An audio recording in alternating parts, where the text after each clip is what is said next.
Rétroviseur. Bonjour à tous, c'est Nico pour un nouvel épisode de la chambre de Nico. Aujourd'hui c'est la rubrique rétroviseur, je vais vous annoncer deux nouvelles sur la chaîne. Premièrement, je vais ne plus pouvoir pour le moment faire de vidéos de réparation parce que la fameuse chambre de Nico va être réquisitionnée pour une très bonne raison et malheureusement je ne pourrai pas continuer l'atelier pour le moment et les bricolages. Mais en attendant, je vous présente, je fais une petite vidéo de présentation de ma Youngtimer.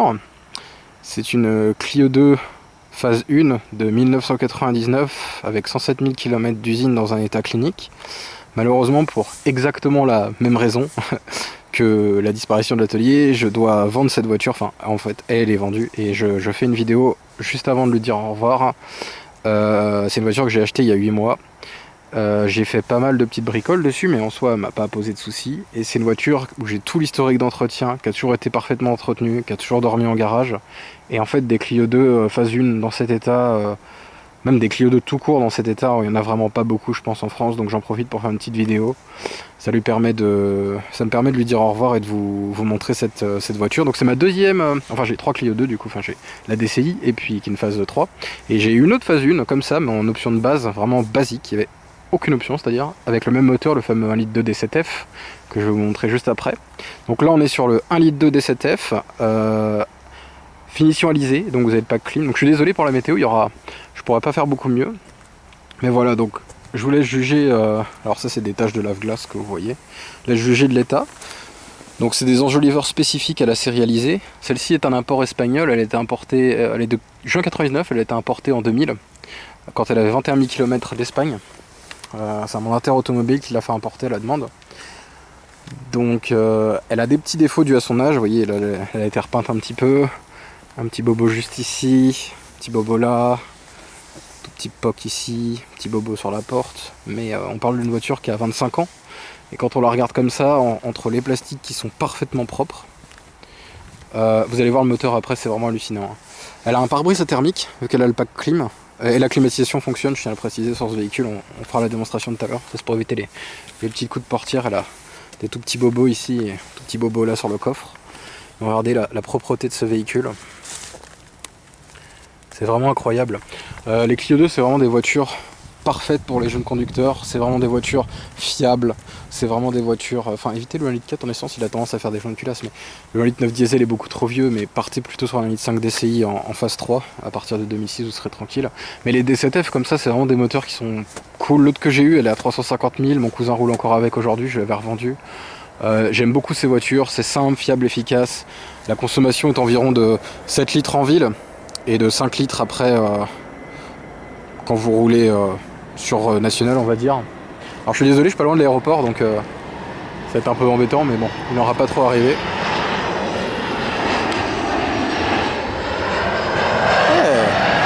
C'est un vol d'Air France. Alors donc voilà, donc je vous la présente quand même avant de m'en séparer. Regardez-moi ces rétros, comment ils sont magnifiques. Je me suis permis de mettre la pastille verte avec l'ancienne immatriculation du véhicule qui colle bien avec maintenant son critère 3, comme quoi c'est un véhicule un peu polluant. Et on se retrouve avec la pastille verte juste en dessous pour dire que c'est un véhicule parfaitement pas polluant. Ce qui est assez drôle. On a le petit logo en litre 2, donc ça c'est le 8 soupape de 58 chevaux qu'il y a là-dedans. Et je vais vous montrer l'intérieur. Là c'est pareil, à l'intérieur c'est la même chose. Elle était un peu sale parce que c'est un véhicule qui n'avait pas roulé pendant environ 4 ans quand je l'ai récupéré. Mais une fois nettoyé, regardez-moi ces banquettes. Franchement cette voiture est parfaitement neuve. Regardez-moi ces joints. J'ai passé un petit coup, hein, mais j'ai pas forcé, hein, vraiment.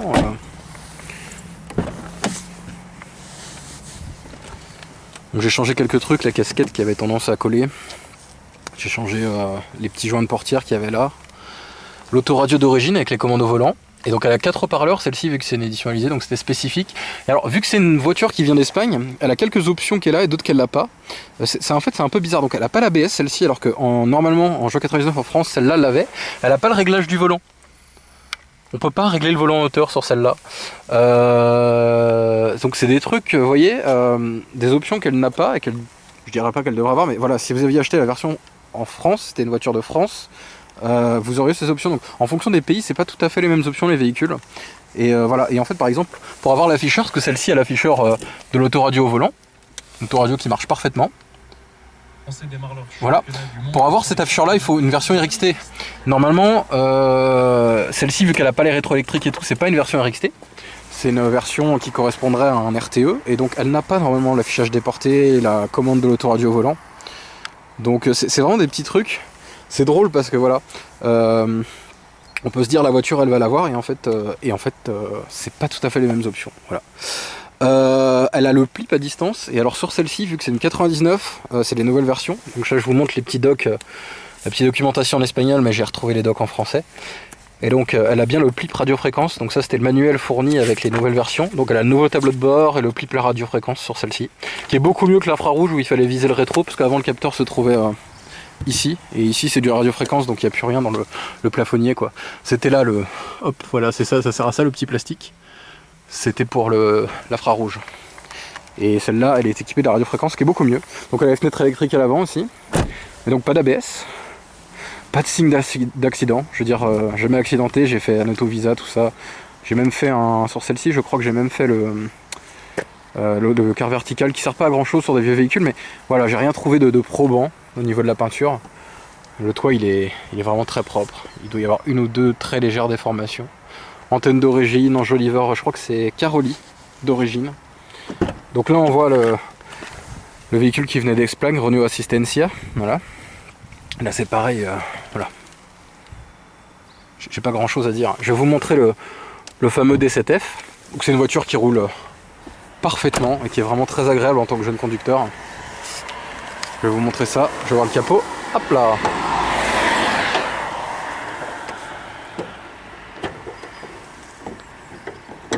Hop. Donc voici le fameux D7F, moteur qui a été conçu pour remplacer le Cléon fonte, conçu à l'origine pour la Twingo et qui est arrivé par la suite dans la Clio, je crois avec les dernières phases, les phases 3 des Clio 1 en 97, quelque chose comme ça. Moteur très simple, moteur parfaitement accessible. Capteur de pression, boîtier papillon, bobine d'allumage, donc c'est une bobine jumeau statique, ça gère 2 cylindres par 2 cylindres. Il y a ici, donc ça c'est le régulateur de pression d'arrivée d'essence, voilà, remplissage d'huile, et puis ici c'est le faisceau de bougie qui passe juste en dessous. On constate, regardez ce moteur, il n'a pas une fuite, il est vraiment, elle est propre, elle est vraiment très très propre, elle est même nickel. Ici donc là vous avez l'option le compresseur de clim. Donc la direction assistée bien sûr et les airbags. Donc ce qui était en série sur Clio 2. Donc voilà. Les fameuses ailes en Noril. Donc ça c'est le fameux plastique de Renault. Donc ça c'est du plastique, c'est du Noril. Donc voilà. Et puis bah écoutez, regardez le. Enfin il y a rien à dire. Donc comme je disais, elle a 107 000 km. Donc voilà. J'avais pas prévu de la vendre, je voulais la garder. Ça me rend vraiment un peu triste, mais c'est la vie des choses, et puis c'est comme ça. Même si c'est une voiture que j'aime beaucoup. Regardez-moi, même les réservoirs de liquide. Le liquide de refroidissement, il est parfait. J'ai fait les purges, j'ai fait les purges d'absolument tout. J'ai fait la purge de boîte. Vidange, j'ai pas eu besoin parce qu'elle était déjà à jour, mais j'ai fait la purge de boîte, j'ai fait la purge du liquide de direction assistée, liquide de freinage. Franchement, batterie toute neuve parce qu'elle roulait, comme je vous avais dit, très peu avant mon achat.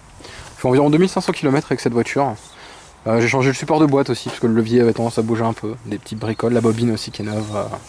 Voilà, donc ça vous avez vu dans l'ancienne vidéo de dépannage. J'ai même pris les compressions de ce moteur qui sont entre 13 et 14 bars alors que c'est donné pour être au minimum au-dessus de 12 bars. Donc ce moteur est en très bonne santé. Et voilà. Et j'ai vraiment pas grand chose à dire. Enfin, la BM moteur elle parle par elle-même sur cette voiture quoi.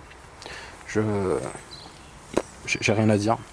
Elle a un contrôle technique qui est vierge bien sûr, sans aucune ligne, parce qu'il n'y a aucune raison qu'il y ait quoi que ce soit sur ce véhicule. Vraiment c'est une voiture qui est parfaite, qui servira encore à quelqu'un pendant plusieurs années je l'espère. Et que moi j'ai toujours adoré la bouille de la Clio 2 phase 1 avec ses petits phares un peu ronds là. Mon cousin la trouve dépressive, moi je la trouve excellente. Regardez-moi ce petit logo Renault là. Hop là. Qu'est-ce que je peux y dire d'autre? Bien chaussé, avec des pneus quasi neufs. J'ai changé les petits vérins de coffre, tout ça, on peut aller voir le coffre, mais voilà, parce que j'ai changé les vérins pour... hop là. Voilà l'ancienne Nimat que j'ai gardé en souvenir dans la voiture. J'ai le petit contacteur de coffre aussi, des petits détails comme ça, mais bon, c'était plein de petits détails qui faisaient qu'elle n'était pas parfaite et qui maintenant elle est parfaite, on va dire. Où tout marche dedans. Donc on va re-rentrer dans le véhicule. Je vais essayer de vous emmener après faire un tour, après vous avoir montré l'intérieur. Hop là. Bon bah on est sur une Clio 2, mais avec plus d'options que sur la première. Verrouillage centralisé, à distance. Fenêtre électrique à l'avant avec les anciennes. Alors après c'est arrivé ici sur les phases 2 et les dernières phases 1. Avant c'était là. Voilà. Voilà les 4 haut-parleurs. Donc c'est des petites options, le compteur avec le compte-tour. Parce que ma ex Clio 2 n'avait pas le compte-tour, hein, la première que j'ai eue. Elle avait vraiment aucune option, c'était une base. Petit compteur que j'aime beaucoup, j'ai eu le même dans ma Mégane 1. Très simple et très sympa. Vraiment top. Donc voilà, là la petite télécommande Renault était vraiment en avance parce que télécommande de contrôle au volant, et ça c'est arrivé dans les R19 ce genre de télécommande, hein. C'est vraiment, ça date des années 90. Pareil, la Clio 2 c'est la première citadine à avoir eu 4 étoiles à l'Euro NCAP, ce qui est un truc vraiment excellent pour un petit véhicule comme celui-ci. 4 étoiles, c'était la citadine la plus sécuritaire de son époque. Et donc vraiment top. Airbag frontaux, conducteur et passager en série sur ce véhicule. Et donc hop, on voit bien que le pare-brise n'a pas de fait même couleur, il a un ton bleuté, donc le pare-brise thermique qui reflète les rayons du soleil l'été. Rétroviseur intérieur teinté, vraiment. Elle n'a pas la sonde de température dans le rétro, celle-ci. Ça c'est pareil, c'est normalement sur les RXT. Il faut les rétroélectriques pour avoir la sonde de température, je crois. Voilà, donc on va démarrer le petit véhicule avec son beau porte-clés Clio. Voilà.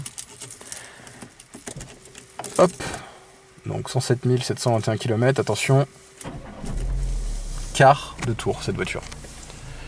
On va remettre les feux, c'est plus agréable. Et là vous allez entendre, je vais même vous montrer que, hop, la clim fonctionne. On va appuyer sur le petit bouton AC et vous allez entendre le clac du compresseur. Voilà. Donc le compresseur de clim vient de faire un clac. Je l'ai fait recharger, il manquait à peu près 300 grammes, mais elle avait jamais été rechargée depuis que les anciens propriétaires l'avaient. Moi c'est une 3e main. Et il l'avait depuis 2000, donc en gros je pense qu'elle a jamais été rechargée. Et elle fonctionnait encore parfaitement. Souvent, quand la clim fonctionne, ça en dit long sur le fonctionnement du véhicule, quoi. Donc le petit autoradio. J'ai changé quelques ampoules de tableau de bord qui avaient claqué ici et une dans la clim. Et enfin dans le contrôle du chauffage, pardon, ici. Et puis dans le cendrier, voilà, la fermeture, tout ça. Voilà. Jamais fumé. Propre. Vous voyez le petit levier qui vieillit bien sur celle-là parce qu'il n'est pas en cuir comme sur les phases 2, phase 3, donc du coup c'est vraiment du plastique dur. Alors c'est pas joli, mais au moins ça vieillit bien. Le petit bouton de warning qui avait été déplacé ensuite dans les phases 2, tout l'intérieur a été remodelé dans une phase 2, une phase 3 qui est beaucoup plus cossu, je pense même un peu plus ergonomique, notamment au niveau du bouton des feux de détresse. Mais voilà, Renault n'était pas parti sur un truc ultra quali, ultra cossu, c'est des plastiques un peu durs, voilà. Dans celle-ci, il n'y a pas de bruit de mobilier, vraiment rien ne tremble, tout est top. Changer les moteurs de centralisation aussi parce que mort. Alors c'est pas une mince affaire à faire, enfin ça se fait bien, mais c'est long, c'est chiant, voilà, c'est pas le truc le plus fun. Mais je vais enlever la clim, hop, parce qu'elle ne sert pas, hein, il y a déjà assez comme ça. Par contre je vais peut-être la mettre un petit peu pour désembuer, hop là, ça va désembuer en 3 secondes comme ça. Hop. Et après on ira faire un tour. Je vais essayer de vous caler la caméra quelque part et on va rouler et on va dire ce qu'on pense de ce véhicule en roulage. Alors évidemment c'est pas un véhicule d'aujourd'hui, il y a des choses en roulage où vous verrez, je vais en parler, c'est pas tout à fait pareil, mais objectivement ça se conduit très bien et je pense que c'est une très très bonne première voiture en tout cas. Allez hop, je vais placer la caméra et on va faire un petit tour. Donc voilà, on va prendre la route. Petite indication de ceinture pas bouclée. Ça c'est voilà, ça c'est la petite chose. Hop, donc on va prendre la route tout doucement. Alors, c'est une direction assistance hydraulique là-dessus, pas assistance électrique comme ils sont passés après sur phase 2.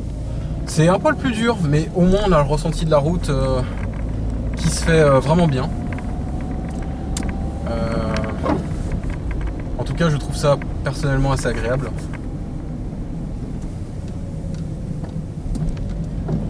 Le silence, alors avec ce petit moteur, ce petit bloc essence, le silence est plutôt assez présent en fait, tout simplement.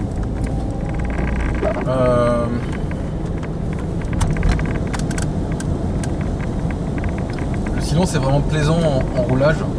À partir de 130 km/h, si vous prenez l'autoroute, ça sera vraiment pas une voiture faite pour ça. Mais en ville et sur nationale, c'est une voiture qui est tout à fait adaptée, avec une consommation qui reste raisonnable pour un moteur de cette époque-là. Petite chose où il faut s'adapter, les rapports de boîte sont assez longs. Par exemple aussi également sur ces petites boîtes JB1 là de chez Renault, passer la première en roulant, c'est quelque chose qui est compliqué, sauf si vous êtes vraiment à très basse vitesse, elle ne voudra pas s'enclencher. Alors l'auto-école on vous apprend qu'on s'arrête tout le temps en deuxième. Mais voilà, donc c'est des petites choses où on voit qu'il y a une évolution technologique entre les Clio 2, déjà même les Phase 2, Phase 3 et même après plus tard les Clio 3.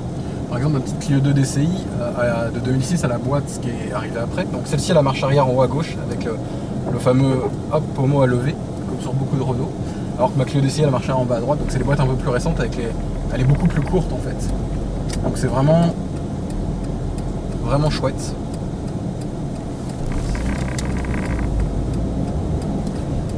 Hop.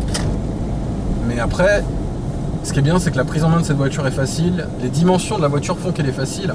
La visibilité arrière, vu que c'est une voiture un peu ancienne, maintenant elle est quand même assez bonne, voire même je dirais excellente par rapport à ce qu'on voit aujourd'hui. Là, je vais passer sur une Clio un peu plus moderne avec une visibilité arrière qui est vraiment mauvaise. Peu d'électronique dans ce véhicule, vraiment assez peu, surtout avec ce petit moteur D7F. Je vais enlever la clim. Alors pareil, la clim sur ce petit moteur que 58 chevaux, elle marche bien, hein, mais ça prend énormément de puissance, je vous conseille de la désactiver si vous voulez accélérer. Voilà. Même en descendant un rapport, on sent que les 58 chevaux et la clim c'est quelque chose qui est un peu juste. Mais l'avantage c'est que c'est 4 chevaux fiscaux et donc pour des jeunes conducteurs ou des gens qui ont un budget serré, c'est vraiment pas très cher à assurer. Les vrais défauts, en fait, il n'y en a pas. Cette voiture, c'est une voiture bonne à tout faire, fiable, avec des pièces qui sont disponibles un peu partout, à pas cher. Vraiment, on pourrait dire que voilà, c'est la concurrente de la 206, mais la 206, elle a quand même des petits trucs un peu embêtants, on va dire, notamment le train arrière qui n'est pas réputé d'une fiabilité. Je veux dire, sur Clio, les trains arrière, ça bouge pas. Sur 206, ça a tendance quand même à mal vivre. Je pense après que la 206, par exemple, avec le petit 1,4 litre, est quand même plus plaisant à conduire que ce petit 1,2 litre. Après, je crois qu'ils en font en 1 litre aussi, la 206, et là, je pense que... Je sais pas si elle a été vendue en France avec le petit moteur 1 litre, mais... En tout cas, voilà. Les reprises sont pas très bonnes, mais on se fait pas peur. Voilà, ça marche entre 3 et 4000 tours, mais bon, en dessous, il n'y a pas grand-chose. Après, si vous voulez rouler à l'économie, vous passez aux vitesses à 2000, 2500 tours, vraiment... Elle arrivera à reprendre même comme ça sans problème, si vous n'avez aucun couple, elle va pas tousser, voilà, elle reprend plutôt bien. Le freinage est... Alors celle-ci n'a pas l'ABS, mais le freinage est vraiment excellent, je trouve. Excellent. Ça reste une Clio 2, hein, ça freine pas non plus, voilà, mais on se fait pas peur avec le freinage. C'est des freins à disque à l'avant, des tambours à l'arrière, comme sur beaucoup de petits véhicules comme ça. Je dirais pas que ça freine très bien, mais voilà, c'est suffisant. La voiture est assez légère, elle fait un peu moins de doit faire dans les 900 kg, un peu moins de 900 kg. Voilà, c'est un freinage qui est rassurant, même si par rapport effectivement à des freinages très assistés d'aujourd'hui, ça sera pas comme ça. Ici, il va falloir gérer un peu quand même, appuyer un peu fort sur la pédale. Il faudra aussi gérer le fait qu'elle n'ait pas d'ABS, donc voilà, vous allez devoir gérer ça vous-même. Oui, par exemple, il y a un poids lourd, je vais passer devant, je vais devoir descendre un petit rapport. Après, ça se fait bien, mais voilà, il faut pas hésiter à se servir de la boîte, à rétrograder avec un petit moteur comme celui-ci, parce que sinon, vous n'arriverez pas à grand-chose, quoi. C'est-à-dire qu'il faut... On peut pas se baser en plus comme sur un diesel, sur du couple, parce que c'est un petit moteur essence, il y a assez peu de couple en fait, c'est assez creux. Et vous n'arriverez pas à... Comment dire, à tirer quelque chose en fait, je veux dire. Rester sur un rapport au-dessus, vous aurez rien, il faudra penser à descendre toujours un rapport pour dépasser. Mais à part ça, vraiment, ça se conduit tout seul. Donc voilà. Qu'est-ce que je peux vous dire, la Clio dans l'occasion? Son vrai petit défaut, je pense aujourd'hui, c'est les prix pratiqués, mais ça c'est beaucoup de véhicules, hein. Je veux dire, les véhicules en ce moment sont très très chers. Et donc les prix pratiqués pour des véhicules comme celui-ci, notamment avec aussi peu de kilomètres et dans cet état, sont assez élevés. Si vous arrivez à en trouver un très propre comme celui-là, voilà, vous allez devoir payer cher. Mais malheureusement, c'est l'état du parc automobile d'occasion en ce moment. Et je sais pas si ça s'améliorera bientôt, mais voilà. Si vous pouvez l'avoir à un prix correct et qu'elle a été entretenue, je pense que c'est vraiment un bon petit véhicule. C'est vraiment parfait pour la ville et parfait pour un jeune conducteur, je pense, en première voiture. On peut pas... Avec ça, on peut ni se faire peur, ni se sentir en insécurité. Moi, je me sens vraiment en sécurité dans cette voiture. Je sais qu'il y a quand même des airbags frontaux.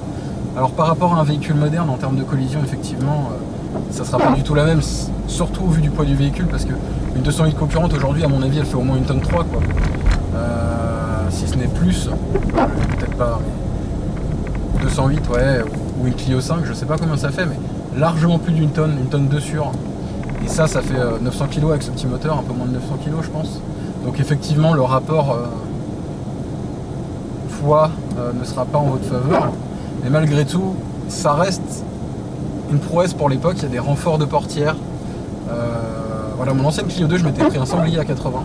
La portière avait bougé de 3 cm vers l'intérieur, mais le renfort avait limité. Et voilà, donc les renforts de portière, c'était pas du tout commun sur ces petites voitures à l'époque. Sur celle-ci, il y est. Et donc vraiment, c'est des trucs... voilà, qui sont vraiment top, parce que voilà, c'était quand même la Steadine la plus sécuritaire à son époque. Et ça peut être rassurant pour les acheteurs potentiels encore de ce genre de véhicule. Qu'est-ce que je peux vous dire d'autre? Pas grand chose. Vraiment, moi j'aime cette voiture. C'est une voiture qui a un petit look qui commence à vraiment devenir un petit peu rétro. Et moi je l'aime, vraiment je l'aime beaucoup. Donc voilà, c'est à peu près tout ce que je peux vous dire sur ce véhicule. On se retrouvera dans une prochaine vidéo, je ne sais pas quand, je ne sais pas ce sera quel thème. Peut-être les véhicules, maintenant j'ai d'autres choses à vous montrer qui peuvent être intéressantes en attendant que l'atelier puisse être reformé. Mais voilà, je voulais juste vous présenter cette petite voiture que j'aime énormément, vraiment. Bon, je suis un peu triste de me séparer, mais c'est pour une bonne cause en soi. Et puis elle part, j'espère, avec des gens qui en prendront autant soin que moi j'en ai pris et que les gens qui l'avaient avant en ont pris. Et si c'est le cas, je pense que c'est un véhicule qui roulera encore de très nombreuses années. Voilà. Eh bien, je vous montrerai les papiers et les factures. Je reprendrai la caméra et je ferai ça dans la chambre de Nico qui est encore là pour le moment, mais voilà. Et je vous en parlerai juste après, mais sinon je vous dis à la prochaine dans une prochaine vidéo. Au revoir. Donc je reprends rapidement pour les documentations. Bon bah la revue technique tout à fait classique. Ensuite ça c'est le dossier qui vaut de l'or, parce que ce dossier-là, j'ai retracé avec un papier sur lequel la personne âgée qui l'avait avant avait noté tous les entretiens. J'ai tout retracé, l'historique du véhicule, tout ce qui a été fait avec le prix de chaque intervention. Je suis remonté à la personne d'avant, donc en 2001, et avec le kilométrage. Le plus gros frais sur ce véhicule était le remplacement de la boîte de vitesse à 57 000 km. Il y a eu les remplacements de mâchoire, 3 kits de distri, même 4 d'ailleurs, je ne sais plus. Après ça c'était pour un petit problème de ralenti que j'avais voulu régler, donc j'avais changé. Ce qui avait réglé le problème, c'était le changement des injecteurs en passant des Bosch au Siemens. Et ça c'était la suite. Après toutes les bricoles qui ont été... Ça c'est plus des bricoles, mais voilà, tout ce qui a été fait pour qu'elle soit parfaite. Si on regarde là, on voit des... Alors, je vais peut-être pas montrer les noms, mais il y a quand même du vieux, il y a du feu vert avec des dates. C'était encore en francs. Là c'est en euros, mais les premières factures étaient en francs. Les distributions étaient faites en concession au début. Donc, et la personne gardait vraiment tout. Elle avait une petite liste. Alors, je sais pas si je peux vous la retrouver comme ça, mais...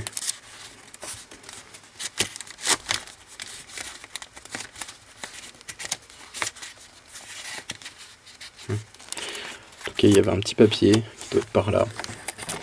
Où la dame elle notait absolument tout dessus, ce qui est excellent en soi.